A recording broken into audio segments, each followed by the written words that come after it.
Well, welcome to another episode of Open Mic. I'm Mike Morse, here with Kevin Dietz. Good morning, Kevin. Hey, Mike, how are you? Great. Lots to talk about today. Lots in the news about police brutality. And today's guest is Chris White, who's the director of the Detroit Coalition Against Police Brutality. Sounds like it's a volunteer organization. They don't get state funding. They don't get federal funding. They have one small fundraiser a year, but this is a passion of love. It's a lot of hard work these days for this organization. And I want to hear about the organization, and I want to hear this man's opinions on all this craziness going on in the news today. So let's bring on Chris White. Joining us this morning is Mike Morse, Detroit's top 30. Mike Morse is in here to tell us about the backpack giveaway.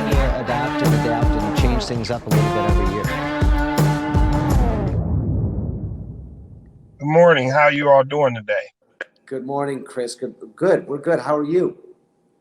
Doing pretty good. Nothing to complain about except the police brutality and the violation of human rights going on throughout the country. Other than that, there's not much to complain about. That's easy. We'll solve that in this podcast today. So before we get into your directorship at the Detroit Coalition, tell me about your background. What do you do when you're not doing that, or what's your history? I've been involved in activism for 36 years. I was involved in several different organizations. We once had a think tank called the Institute for Public Policy and Educational Affairs, and we fought to make sure that there was no fee on Belle Isle. We fought to make Coleman Young's birthday a municipal holiday in the city of Detroit to celebrate the third Monday of each May. I'm heavily involved in a movement to deal with mainstreaming of special education children into the general ed curriculum. In addition to that, lots of other things. And I teach a couple of classes on political science and business at WC3. And, I'm there whenever called upon and trying to make humanity better. And 36 years, I've seen some of the giants leave, like Ron Scott and so many others, great Congressman John Conyers and so many others, Eleanor Jositis, just so many great warriors who fought very hard for our region, our city, to make it a better place. Great. So, I read through some of your past interviews, and you have several talking points, and I want to talk about a few of them. But I think, Kevin, you think we should go, jump into what happened in Atlanta and break that down, because that's all over the news right now with the Rayshard Brooks shooting and killing. You think we should jump right into that, Kevin? Yeah, Chris, you've been at this trying to fight against police brutality for decades. But this George Floyd death has really ignited this conversation to where everybody is talking about it, and people are finally getting to share their voice. But some of it has become violent. So there's this whole two different stories going on as a result of what happened to George Floyd. What are you seeing, and what are you seeing in Atlanta, in Minneapolis, in Seattle, in Detroit? I'm seeing a pushback in Atlanta from elements of the police department that aren't for the change. I'm seeing a mayor that's doing the best she can to eliminate that problem. Atlanta is where Detroit would have been probably about 25 years ago and even before that. So in Atlanta, that's a matter of the mayor is doing everything she can to make sure that the police aren't shooting individuals, and that creates the reaction that you get from the citizens in Atlanta. In Seattle, that's an extreme radical group that is taking on police brutality their way. In Detroit, it's more along the lines of, trying to educate the people, though we may not have the amount of shootings and things like that they have in other cities.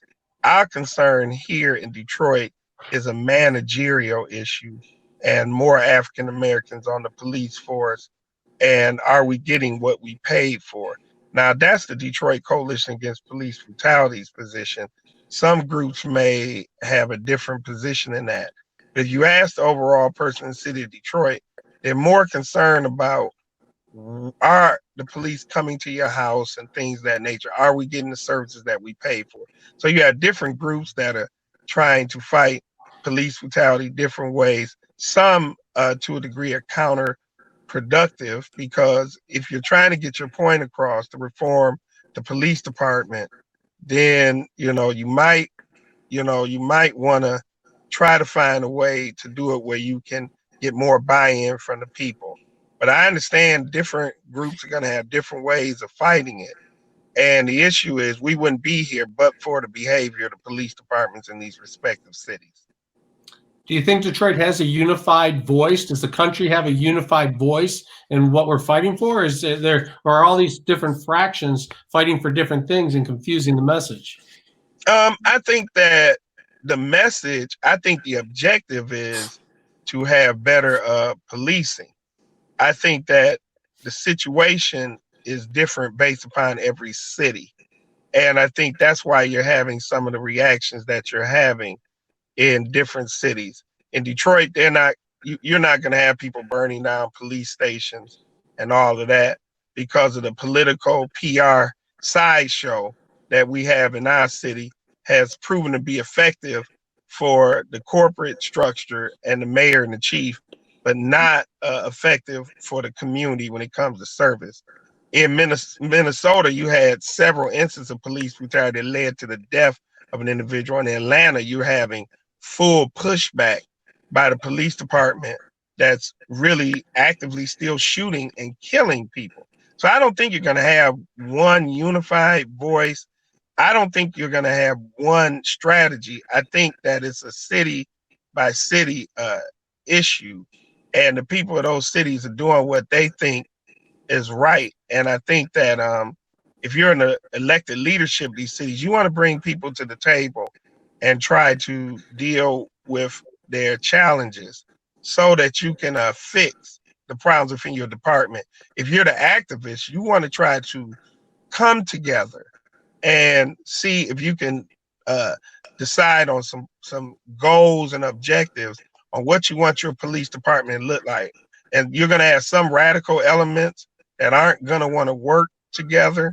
But I think that good leadership will be successful in bringing everyone together to solve these problems, because every department has its own challenges. And that's why you're not going to have one strategy that's going to say, well, we're going to have more African Americans, a more diverse police force. You may have some departments that have majority African American force and still have issues. So, and then you may have some that are saying we need training to make sure that conflict mediation, de-escalation takes place. And then you may have some departments that are doing that right. So I think that it's a case by case, city by city situation when it comes to fighting police brutality. Small towns are different than large cities. Let me jump Shelby in here, Township Mr. White. shows Mr. you White, that. let me You know, jump and in. that's that. Let me jump in here for a second. You know, when we're talking about, we understand that you brought up a good point. That's, you know, it's going to be city by city. Detroit, by most accounts, has had some peaceful protests over the last 2.5 weeks since the George Floyd killing. There's been very little rioting, very, very little looting, if any. Has your organization been part of any of the protesting, any of the peaceful protests that have been going on? We have been advising some of the groups. They reach out to us. We have not physically been present due to COVID-19. Our spokesperson lost 4 family members in 40 days to the virus. I contracted the virus and had it for a month. Our president has been under the weather. So we made a conscious decision to protect our members. But what we have been doing is we've been advising some of the leaders of the protests when they call on some of what to ask for and how to conduct themselves. And the other thing we've been doing, Mike, is we've been working with actual parents and people in the community, having them have speak outs in their backyards involving groups of no less than 15. And that gives our young people a chance to talk about the issue and to come up with some solutions. So it's not just to answer your question in the short note, we have not been at the protest. We have been advising groups, and we have been setting up meetings to make sure that our neighborhoods are addressing this. So what about where does your organization stand with the city leaders? I know that there was a sit down with the mayor and the police chief, or people or representatives from those departments with the people who are allegedly running these protests last week. Was your organization part of that? Does your organization have a seat at the table? Are you meeting regularly with city leaders? We don't meet with the chief and the mayor because their position is quite clear. We don't think that they have done a very good job of serving us. We don't think that they meet the demands of any of the activist groups that are meeting there. We think that they fold them into their greater PR scheme. So no, we're not interested in sitting down with them because they have proven, based upon their inability to have more African Americans on the force, their refusal to pull facial recognition technology off the table, and their refusal to have transparency in crime reporting. At this point, the best thing to do is to educate the community and let them be aware of what's going on. Because meeting with them at this point, they have proven that they're not going to listen to the demands of the activists. They're going to circumvent them and go directly to neighborhood block clubs and give them trinkets and things like that to keep them satisfied. That's just strategy. We can't be so angry at them about that because that's just strategy. They're trying to push a false narrative, and we're trying to get some fairness and justice and equity with our tax dollars. Why is your organization against Project Greenlight? I took a tour of it in Detroit police headquarters, safety building a couple of years ago, putting up green lights, lots of cameras, lots of lights, keeping the businesses lit up. The mayor and the chief were very, very excited about that project. I'm curious why your organization is against it. Well, because we haven't seen the result. We haven't seen where they have actually improved crime. The transparency, and then there was a use of facial recognition technology that the public was not aware of, and the way that they did that, and it was years before it finally came out that they were using facial recognition technology. So it should be a deterrent to crime, but if you can't provide or produce any numbers that show that it's working, then on the face, we can't be supportive of it. In facial recognition, the concern is that it doesn't work, especially with African Americans. I mean, the results have proven that facial recognition falters, especially with African Americans. Yes, and see, we have to have proven strategies that don't further criminalize African Americans. And if something's not working, then you pull it. You get the bugs out of it. That's what I would do. But when the rest of the country is moving away from this, they're actually doubling down, which is really interesting that a city that's as black as Detroit, that is known for being a gold standard for police, community policing, and reform, would not listen to the neighborhood and know that you have faulty equipment and a faulty system and continue to run it. And that's why we say, if you're at this point where the evidence is shown and research is shown and scholars and experts have said that this doesn't work, why are you even still using it? Why are you entertaining meetings with activists when you're only going to do what you're going to do?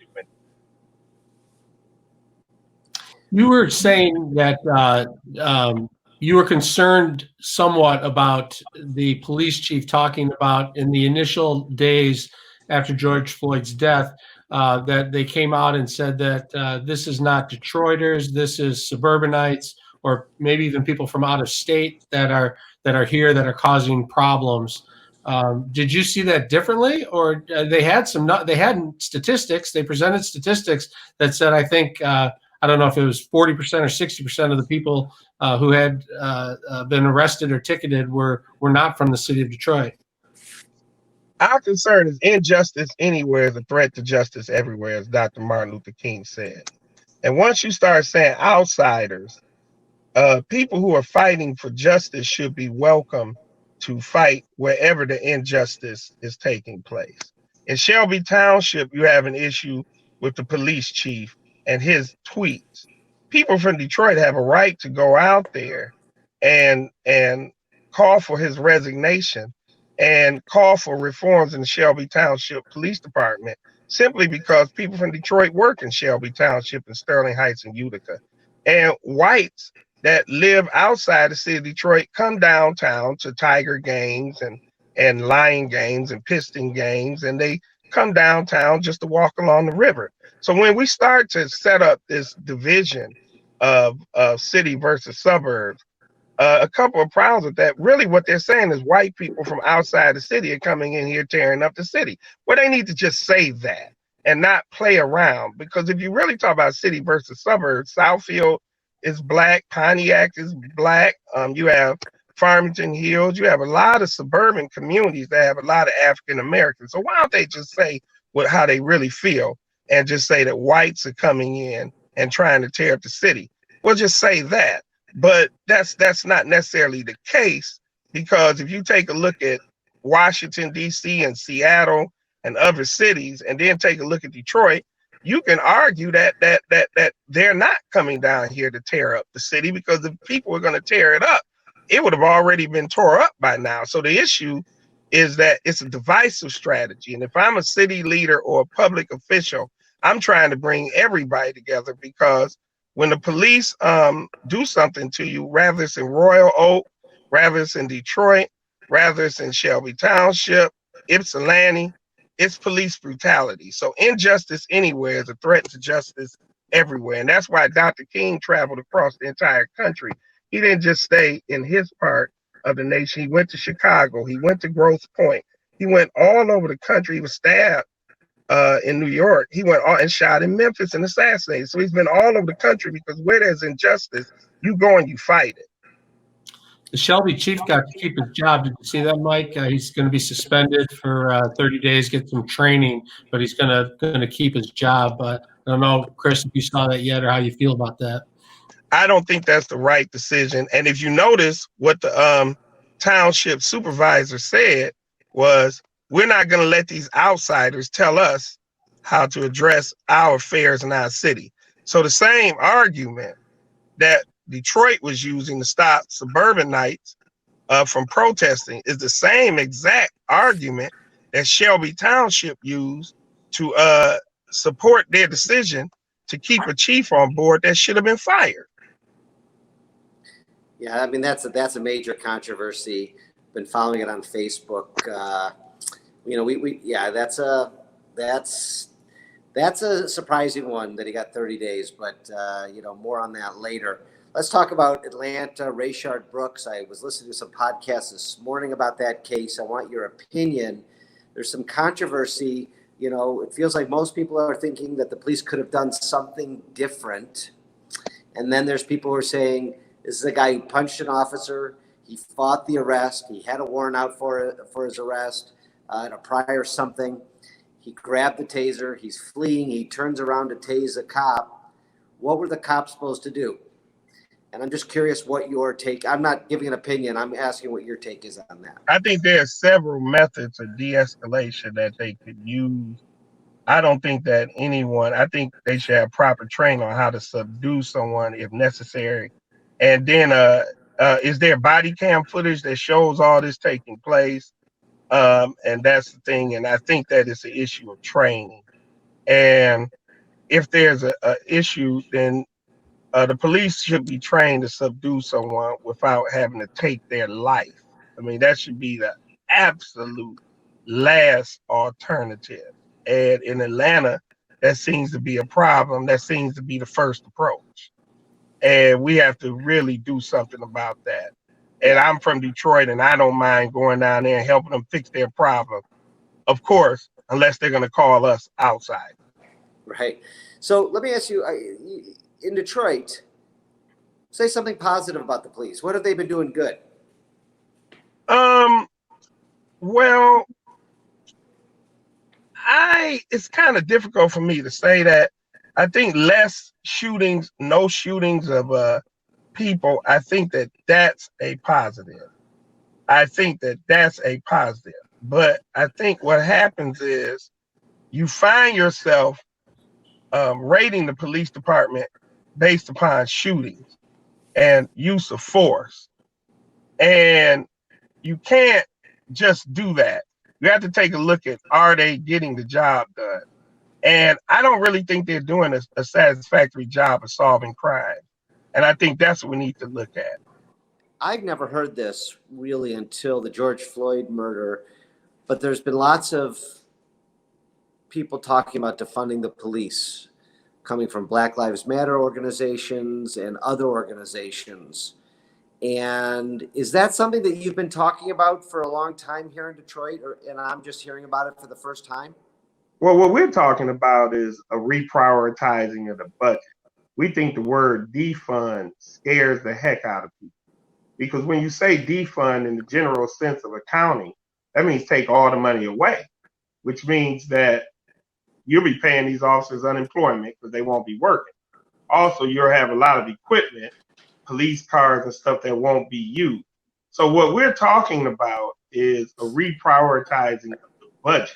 And I think that sometimes activist groups can use a word, or pressure groups can use a word, and what it can do, it can have an adverse effect on what you're trying, the message you're trying to get out. So the word defund in a city like Detroit, it's not going to work because of the high crime rate that we have. So when you say defund, the first thing people think is abolish. We're not talking about abolish the police department. We're talking about reprioritizing the budget. And that's the challenge that we have in Detroit. Are we getting what we paid for? So in Detroit, we may not necessarily say abolish the police department, but what we're saying is, what are you getting? How much are you paying? How much of the money is being used in policing? Is the crime rate going down? Is the data accurate? And are we getting what we paid for? So we would like to see money go towards programs and things like that. More money going towards the health department. Look what happened with the coronavirus. Even though, that's a national failure of leadership, we could have been better prepared in the city to address it, but the health department is pretty much gutted. More money should go into programs like the health department and things of that nature as opposed to policing. But as far as defund and eliminate and abolish, Detroit Coalition Against Police Brutality is not anti-police. We're anti-police brutality. Got it. If people are watching this and they want to follow your organization, help your organization, volunteer, donate, whatever, what's the best place for people to learn more? You can contact us at 313-778-4993.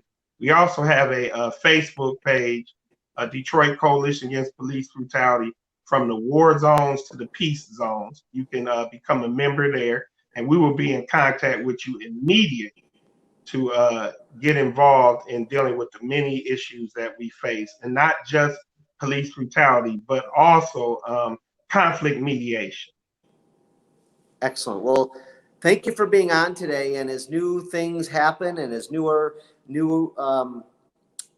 things come up in Detroit, we'd love to have you back on, maybe in our studio, which should be opening up in the very near future. And we'd love to sit down and talk some more with you. Okay, I want to thank you all for having me. I want you all to stay safe, stay strong, and continue to fight and continue the good work that you're doing. And it's through our allies and partnerships that we will make this a better city, region, and country. Okay, thank you so much, sir. You're welcome.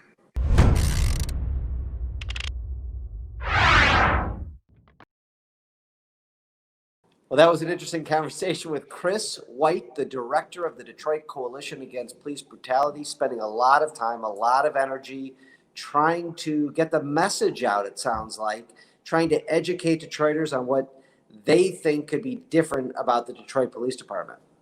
Yeah, there's a lot of work that has to be done, and we need to hear from as many voices as possible so that we get this right. We don't want to just have all of this go on and then not solve the problems at the core of this. So yeah, it's great to hear his voice and all voices.